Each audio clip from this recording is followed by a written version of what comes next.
E Iemanjá não é branca. Oi, meu nome é Cássia, eu sou estudante da Universidade Federal de Uberlândia. Sou estudante de dança, mas também pesquiso gênero, né, para além desse corpo, né? O que tem além do nosso corpo? O que tem além do gênero, né? Então, pesquiso um pouco sobre isso, pesquiso também questões afro-brasileiras, afro-indígenas e como que isso também afeta o nosso dia a dia. Hoje a gente vai falar um pouco sobre Iemanjá, a gente vai falar também sobre estética e a gente vai falar sobre letramento racial e como isso também é importante para que a gente possa viver minimamente numa religião que ainda é muito perseguida, né? Então vamos lá. Hoje eu vim com meu colar de búzios, vim de branco, que eu quero paz, não quero guerra, entendeu? Abaixo, não faça barulho. Eu acredito que antes da gente começar a abordar sobre o Brasil atual e como que isso, de certa forma, atravessa a gente, né, essas questões raciais, essas pautas, é muito importante a gente falar sobre o Brasil colonial, porque o Brasil colonial, de certo modo, ele foi a raiz para tudo que acontece hoje. Então, muitas coisas que aconteceram, né, no Brasil colonial, nesse período, né, afeta a gente de diversos modos até hoje, né? Porque muita coisa se perdeu, muita coisa ali aconteceu e que até hoje reflete na nossa maneira de viver, inclusive dentro de terreiros, de umbanda, de candomblé e por aí vai. Eu acredito também que sem falar de escravidão, sem falar sobre o processo escravocrata, talvez não dá também para trazer essa discussão, porque a gente precisa entender também que quando, né, as pessoas que estavam no continente africano, que tinham diversas culturas, que tinham ali diversos modos de entender o que é belo, o que é beleza, né? E isso chega no Brasil através do europeu, através de um tráfico, a gente vai entender que tudo isso que era entendido como bonito começa a ser enxergado como feio. E isso também começa a ser mudado quando a gente entende quem são as pessoas que começam a ser selecionadas para estar trabalhando na casa grande e quem são as pessoas que estão trabalhando nos campos de algodão, nos campos de cana-de-açúcar, nos campos de café, e como que isso também vai modificar as maneiras dessas pessoas se relacionarem, né? Porque na cabeça de muitas pessoas, esse processo de escravidão eram pessoas que eram traficadas, pessoas que eram jogadas nas senzalas, e aí essas pessoas ficavam lá, elas não tinham cultura, elas não tinham modo de enxergar o mundo, elas não tinham modo de enxergar a vida delas, né? Além dos traumas e todas as outras coisas que elas passavam, elas não tinham ali modos de enxergar, não tinham opiniões, né? Então é muito importante a gente entender que essas pessoas, quando chegam aqui, né, elas têm ali os seus meios de enxergar o mundo, os seus meios de enxergar como as coisas acontecem. E isso também fala sobre como elas vão enxergar a espiritualidade delas, né?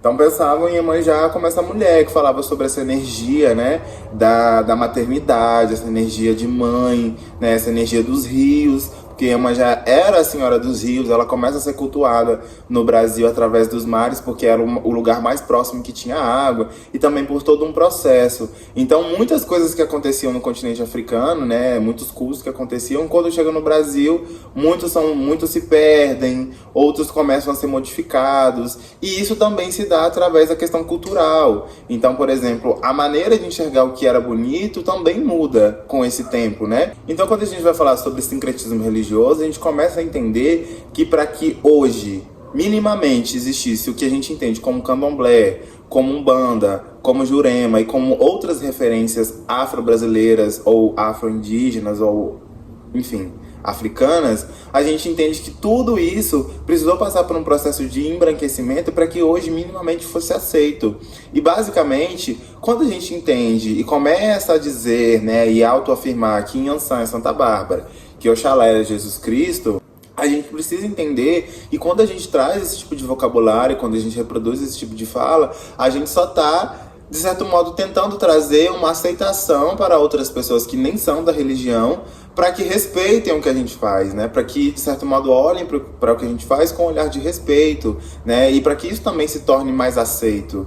Então, quando a gente vai falar sobre as comercializações também, né, sobre o que vai ser reproduzido dentro das televisões, o que vai ser mostrado como algo belo, a gente começa a entender também que os filmes de ficção científica que vão falar sobre possíveis boatos, possíveis medos da humanidade, então, filmes de sereias, né, mundos em que a gente, de certo modo, não tem conhecimento, mas que a gente acredita que exista, a gente começa a entender também que isso também causa certos impactos na sociedade quando a gente apresenta uma sereia negra, ou quando a gente pega todos aqueles personagens que de um tempo pra cá eram brancos, E começamos a colocar artistas negros para poder representar eles. Isso, de certo modo, também traz uma outra visão, né? Traz uma outra perspectiva do que é o corpo negro. E também traz uma certa possibilidade, né, para as pessoas pretas, né? Pensando que a gente também pode ser possível, a gente também pode ser capaz de estar ali naquele espaço, sendo que durante muito tempo nós não podíamos estar nesses espaços, né? Pensando sobre representatividade, também pensando sobre estética.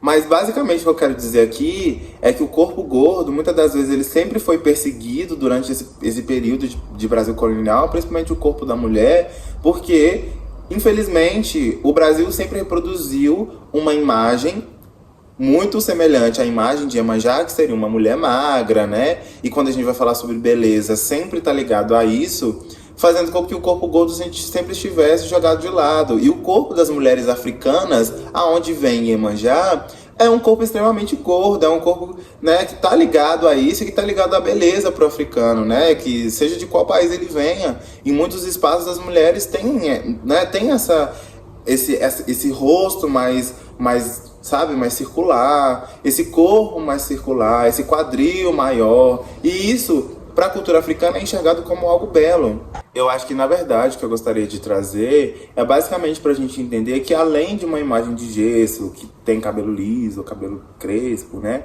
O que isso, de certa forma, reproduz como um discurso dentro desses espaços de terreiro, né? Porque, para além dessa imagem de gesso, Iemanjá é só a força dos rios, né? Se a gente for estudar espiritualmente, como vibrações baixíssimas que nós somos, né? Como seres humanos, as imagens, né, elas são representadas para a gente minimamente entender. Ah, isso daqui é Iemanjá, essa daqui é a Senhora das Águas, né?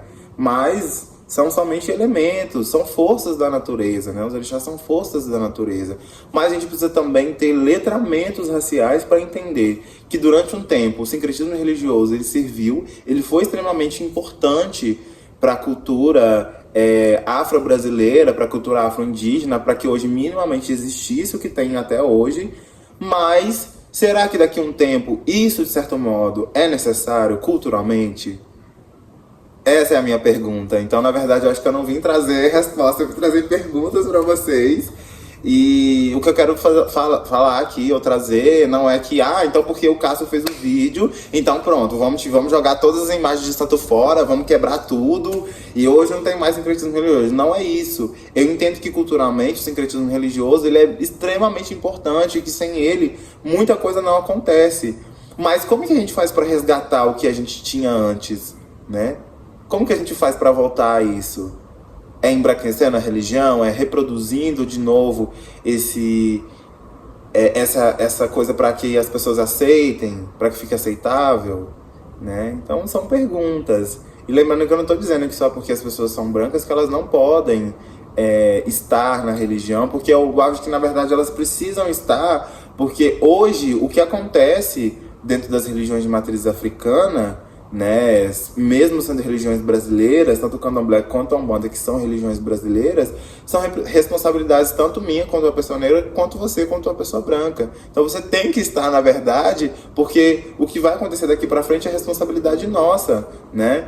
Então nós precisamos estar. Eu acho que na verdade a gente precisa dar as mãos mesmo e conseguir conciliar isso, sabe? Conseguir resolver isso mesmo. É isso, esse foi mais um vídeo, eu espero que vocês tenham gostado. Talvez eu volte mês que vem. Não sei o que vai acontecer depois desse vídeo, mas esse foi mais um vídeo, eu espero que vocês tenham gostado e tchau, tchau.